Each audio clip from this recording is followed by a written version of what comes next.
Thank you. Welcome back. We'll get to talking with the Daily Breeze's Tony Siniglio in a few minutes. First, let's talk some Tartar baseball. After suffering a 4-game losing skid just a few weeks ago, the Tartars have caught fire, winning 4 of their last 5. Junior Trent Gilbert and senior Angelo Gums have led the Tartar offense with batting averages above 500. Sports Desk reporter Brendan Ortega takes us to Kendall Field to see if the Torrance bats catch fire in a game against Lawndale. The Tartars were looking to make it 2 in a row over Lawndale after a 14-0 victory in Game 1 of their 2-game series. The 14-run outburst in Game 1 was the best offensive production Torrance has seen in over a month. Freddie Jung got the start for the Tartars, who are still battling for playoff position. Torrance came into the game second in the Pioneer League. Top first now with 1 out, the senior throws a junky curveball by the batter, and that would be the second out of the inning. Jung would finish the game with 4 strikeouts in 3 innings of work. Next at bat, a fly ball nearly drops into the outfield, but senior Josh Mingura is there for the steady grab, and the Tartars escape the first inning, keeping the Cardinals scoreless heading into the bottom of the first. The Tartars wasted no time getting runners on base. Tyron Taylor now aboard at third, Angelo Gums at bat.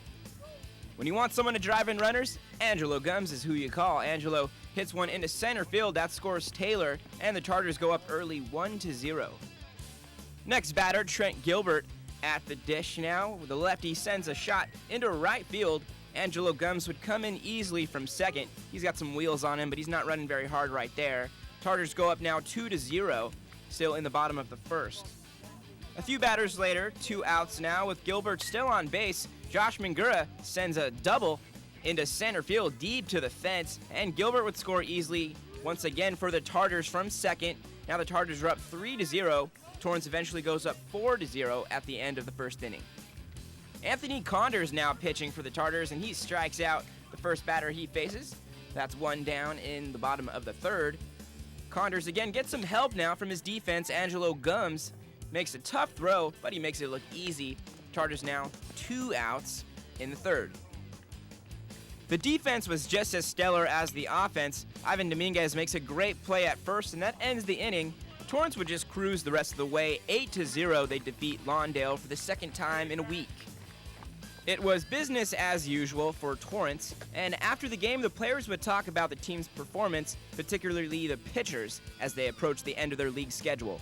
We pitched Freddie, Condors, and Ralphie. Freddie pulled through for us today, did very good. Condors, although having a rough start to the year, he overcame it mentally and he shoved it for us today. And then Ralphie just came in to close it, just let him get some work in. Yeah, for the pitchers too. I mean, we dropped a couple games before this series, but they're coming back throwing strikes, and that's all they really need to do. Defense play behind them. Torrance is in a great position right now. They're almost locked into second place in the Pioneer League standings, and that's all that matters. They just got to get into the playoffs, and then they'll be in a good position to make another run at the CIF Finals, just like they did last season.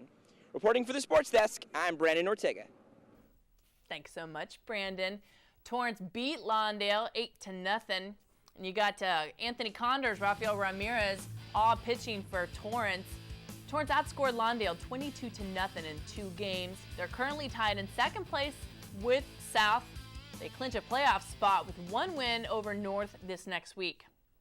The North Saxons are at 500 in the Pioneer League with these 2 losses to El Segundo. Corey Bishop had an RBI double, though, in the second game. Not much else to say about the 2 games South had against Centennial, but that they won, and by a pretty big margin. Rex Calkins had a nice 2-run homer in the first game, though. And moving along, just when you think you got to count out West Baseball, they come back with some good stuff. Juan Correa's infield single brought home the winning run in the 10th inning over PALOS Verdes, and Bishop Montgomery just couldn't get it going last week against Bishop Amat, who was ranked in the top 10 of their division. And that's it for Prep Baseball. As promised, I